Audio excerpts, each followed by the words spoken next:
नमस्कार दर्शकों, धार्मिक चमत्कार में आप सभी का स्वागत है। एक समय की बात है कि एक छोटे से गांव में एक अत्यंत ही धर्मपरायण और दयालु व्यक्ति रहता था, जिसका नाम था हरिदास। हरिदास बहुत ही सरल स्वभाव का व्यक्ति था और हमेशा लोगों की सहायता करता था।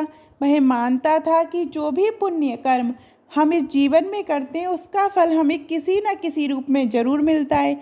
लेकिन उसकी एक विशेष आदत थी, वह हमेशा अपने अच्छे कामों को गिनता और उन्हें एक कल्पित पुण्य की पोटली में डाल देता था। वह कहता था कि ये पुण्य पोटली एक दिन उसे मोक्ष दिलाएगी। हरिदास अपने जीवन को बेहद सतर्कता से जीता। वह न केवल गरीबों की सहायता करता, बल्कि धर्म, कर्म और सत्संग में भी बढ़ चढ़कर भाग लेता था। उसे विश्वास था कि वह हर एक नेक काम उसकी पुण्य पोटली को और बड़ा कर रहा है। जब भी वह किसी की मदद करता या कोई दान देता, तो वह मन ही मन अपनी पुण्य पोटली में एक पुण्य का मोती डालता। हरिदास के इस पुण्य संग्रह की आदत से गांव के लोग उसकी सराहना करते थे, लेकिन कुछ लोग ये भी सोचते थे कि वह दिखावा कर रहा है। लोग कहते, हरिदास पुण्य का सही अर्थ समझना चाहिए। क्या ये आवश्यक है कि हर पुण्य को गिना जाए? पर हरिदास का उत्तर हमेशा यही होता, जीवन में पुण्य कर्मों का संग्रह ही सबसे बड़ा धन है। एक दिन हरिदास के गांव में एक साधु आया। साधु ने गांव वालों को उपदेश दिया कि असली पुण्य वह है जो निष्काम भाव से किया जाए। हरिदास भी इस उपदेश में उपस्थित था। साधु ने कहा, पुण्य वह नहीं जो गिना जाए, बल्कि वह है जो निस्वार्थ रूप से किया जाए। ये सुनकर हरिदास को अपनी पोटली की याद आई, लेकिन उसने साधु के उपदेश पर विशेष ध्यान नहीं दिया और अपनी पुरानी आदत में लगा रहा। कुछ समय बाद हरिदास को एक विचित्र सपना आया। उसने सपने में देखा कि वह स्वर्ग के दरवाजे पर खड़ा है और उसे अपनी पुण्य की पोटली दिखानी है।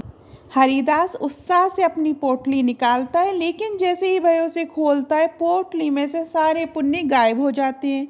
हरिदास तो हक्का बक्का रह जाता है और स्वर्ग के द्वारपाल से कहता है, मुझे मोक्ष चाहिए, मैंने जीवन भर पुण्य कर्म किए हैं। द्वारपाल हंसते हुए कहता है, पुण्य कर्म वही होते हैं जो बिना किसी गणना के किए जाते हैं। ये सपना हरिदास जी के लिए एक बहुत बड़ा सबक था।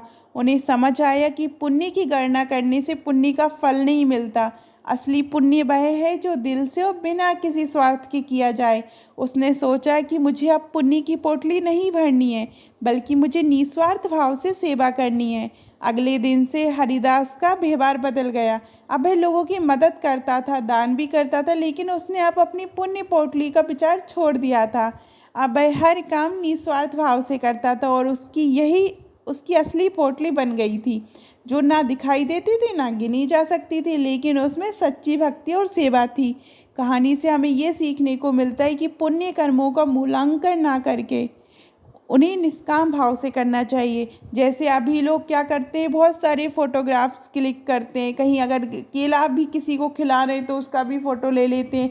किसी को दान किया तो उसका भी पिक्चर क्लिक कर लेंगे और उसको सोशल मीडिया पर शेयर करेंगे और बताएंगे कि देखो हमने ये दान किया। आप उससे क्या जताना चाह रहे हो?